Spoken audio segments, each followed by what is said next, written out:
Your brain on sex. Understanding how sex affects your brain can improve your role in the hate, and it may also shed light on other parts of your health, says Barry Komesarik, Ph.D., Distinguished Professor of Psychology at Rutgers University in Newark, New Jersey.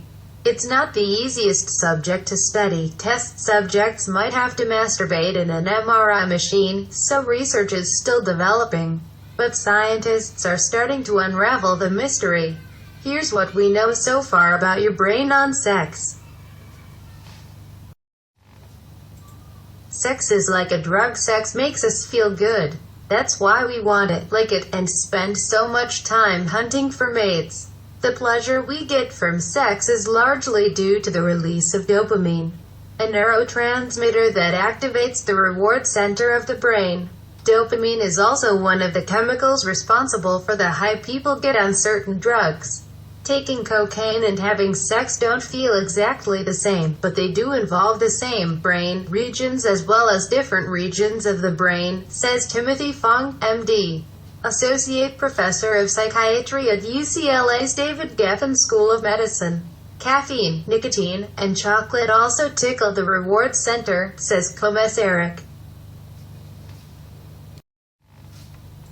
Sex can act like an antidepressant. A 2002 study out of the University at Albany looked at 300 women and found that those who had sex without a condom had fewer depressive symptoms than women who did use a condom. The researchers hypothesized that various compounds in semen, including estrogen and prostaglandin, have antidepressant properties, which are then absorbed into the body after sex. They corrected for other things that might affect both mood and condom use, such as being in a serious relationship or use of oral contraceptives. This is good news for anyone who is in a committed relationship, but if you're still playing the field, then you shouldn't give up condoms. There are other ways to boost mood, but really no other way to prevent sexually transmitted diseases. Sex can sometimes be a downer. Those feel-good chemicals may be going full blast during the act, but after. According to researchers, there is such a thing as post-sex blues, technical term.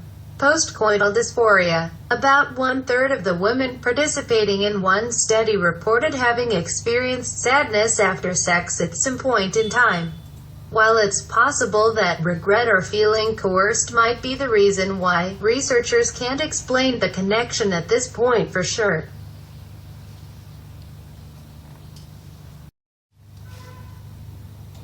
Sex relieves pain. Don't skip sex when you have a headache. Research shows that doing the deed may relieve your symptoms. In a 2013 German study, 60% of participants who had migraines and 30% of cluster headache sufferers who had sex during a headache episode reported partial or total relief.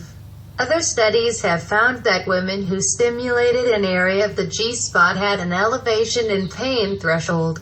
It took greater pain stimulus for them to feel the pain, says Beverly Whipple, Ph.D., a professor emerita at Rutgers University who has conducted some research on the topic.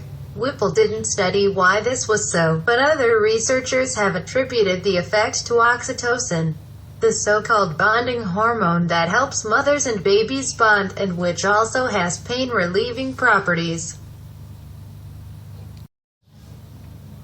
Sex can wipe your memory clean each year.